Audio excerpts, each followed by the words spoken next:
అలిగిందత్తయ్య, అందుకే అన్నం తిన్ను అంటుంది. అలక ఎందుకు? అదేం లేదమ్మా, ఆయన ఊరికే అన్నారు. ఊరికినే అయితే అలగక్కర్లేదు, కూర్చుని తినమను.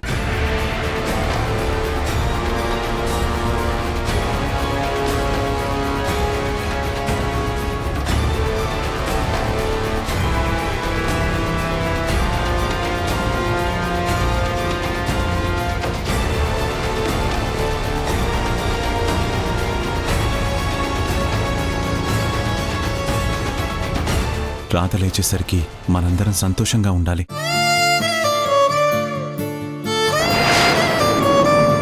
తనలా ఉందని అందరికీ బాధ ఉంది.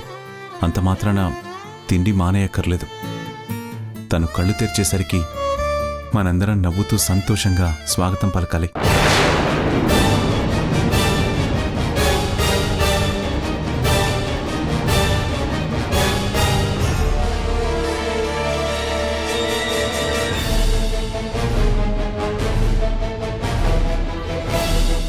ఈరోజు వంట ఎవరు చేశారు? నువ్వేనా? అవునయ్యా, నేనే చేశాను. ఇవన్నీ మీకు ఇష్టమని చేశాను. ఏంటయ్యా, బాలేదా? చాలా బాగున్నాయి. రాధ ఎప్పుడో చెప్పింది కదా, వంటల్లో నువ్వు ఎక్స్పర్ట్ అని. నీ చేతి వంట చాలా బాగుంటుందని నా రాధే నీకు సర్టిఫికెట్ ఇచ్చాక నీ వంటలు బాగాలేదని ఎవరంటారు?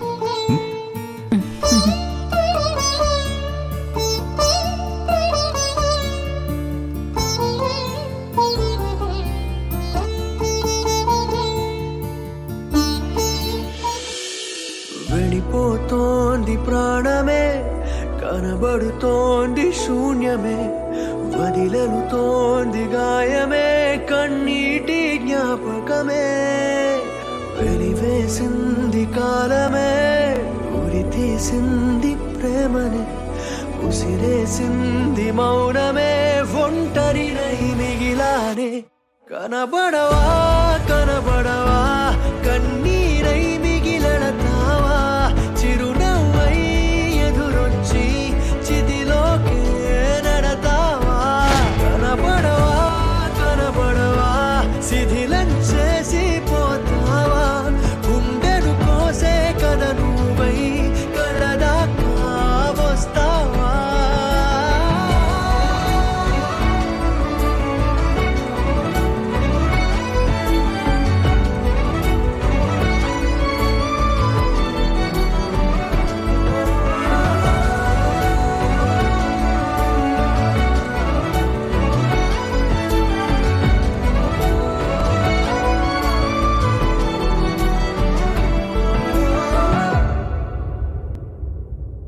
భాను,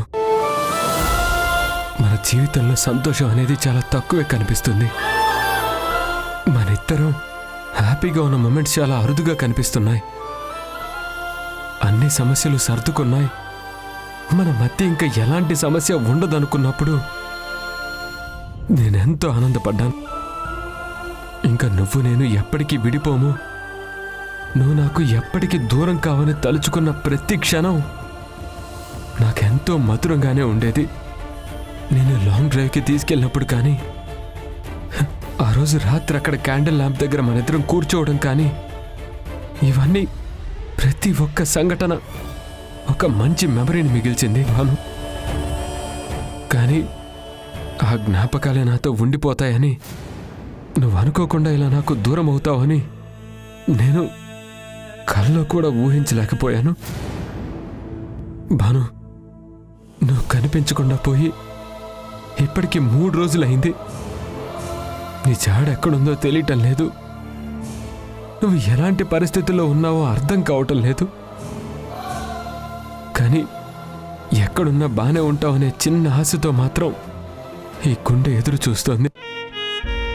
భాను, నీ కోసం, నీ రాక కోసం నువ్వెప్పుడు వస్తావా, ఏ క్షణం నీ మాట నా చెవికి వినిపిస్తుందా అని అనుక్షణం తప్పిస్తున్నాను భాను.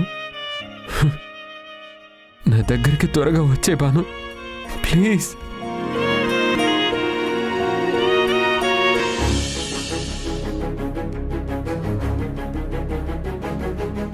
రాధా, నువ్వే నా జీవితం అనుకున్నాను. ఈ జీవితంలో అనుక్షణం నీ సహచర్యంతోనే గడపాలి అనుకున్నాను. నువ్వు నేను ఇదే ఇంట్లో సంతోషంగా ఉంటామని ఎన్నో కలలు కన్నాను. కానీ అనుకోకుండా నువ్వు వెళ్ళిపోయావు. 6 నెలలు నీ గురించి వెతకని ప్రదేశం లేదు. కానీ ఎక్కడా నీ జాడ కనిపించలేదు. ఎందుకు వెళ్ళిపోయావో తెలీదు, ఏం జరిగిందో తెలీదు. నన్ను ఎంతగానో ప్రేమించిన నువ్వు నాతో ఒక్క మాట కూడా చెప్పకుండా అలా కనిపించకుండా పోయినందుకు నేను ఎంత బాధపడ్డానో తెలుసా? మళ్ళీ నువ్వు నాకు కనిపించాలని నీకోసం నేను చాలా ఎదురు చూశాను. కానీ నువ్వు నాకు ప్రమాదం జరుగుతుందన్నప్పుడు కనిపించావు. మన ప్రేమకి ఇంతకన్నా పెద్ద బంధం ఇంకేం కనిపిస్తుంది? నువ్వు కనిపించావన్న సంతోషంలో ఉండగానే నీకిలాంటి పరిస్థితి వచ్చింది. ఇది నాకెంతో బాధ అనిపిస్తుంది. తగిలింది చిన్న దెబ్బే. నువ్వు లేచి మళ్ళీ నాతో మాట్లాడతావో, మన ప్రేమ జ్ఞాపకాల్ని పంచుకుంటాము అని నేనెంతగానో అనుకున్నాను. కానీ 3 రోజులవుతుంది, నువ్వు లేవడం లేదు. ప్రతిరోజు ఉదయం నీకు గుడ్ మార్నింగ్ చెప్తున్నాను, రాత్రి గుడ్ నైట్ చెప్తున్నాను. మళ్ళీ తెల్లవారేసరికి నేను కళ్ళు తెరవగానే నా కళ్ళారా నిన్నే చూడాలని, నువ్వు కళ్ళు తెరిచి నన్ను పలకరించాలని నా గుండె ఎంతగానో తప్పిస్తుంది రాధా. నువ్వే చెప్పావు కదా, రాధాకృష్ణుల ప్రేమ చాలా గొప్పది అని, దాన్ని ఏ శక్తి విడదీయలేదని. మరి అంత శక్తున్న మన ప్రేమకి ఈ అడ్డంకులు ఎందుకొచ్చాయి? నాకు దగ్గరగా ఉన్నా కూడా నువ్వు ఇలాంటి పరిస్థితుల్లో ఎందుకున్నావు రాధా?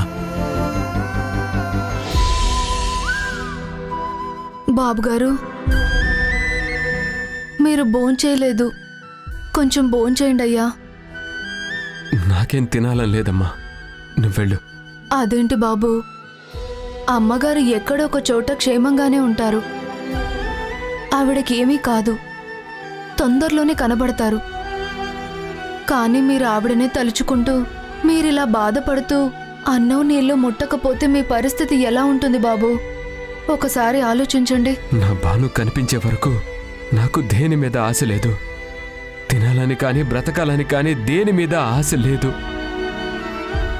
ఒకే ఒక్క ఆశ ఏంటంటే, నేను నమ్ముకున్న దేవత నా బాను నాకు చూపిస్తుందని మనస్ఫూర్తిగా దండం పెట్టుకుంటున్నాను. కాబట్టి ఆ దేవత కరుణించి నా దేవతను మళ్ళీ నా దగ్గరికి చేరుస్తుందని మళ్ళీ ఆశతో బతుకుతున్నాను. అది జరిగే వరకు నేనేంటో, నా పరిస్థితి ఏంటో కూడా నాకు అర్థం కావట్లేదు. ఆ ప్లేట్ తీసుకొని వెళ్ళిపో ప్లీజ్. శరణంటినే జనని నాద వినోదిని భువన పాలిని రే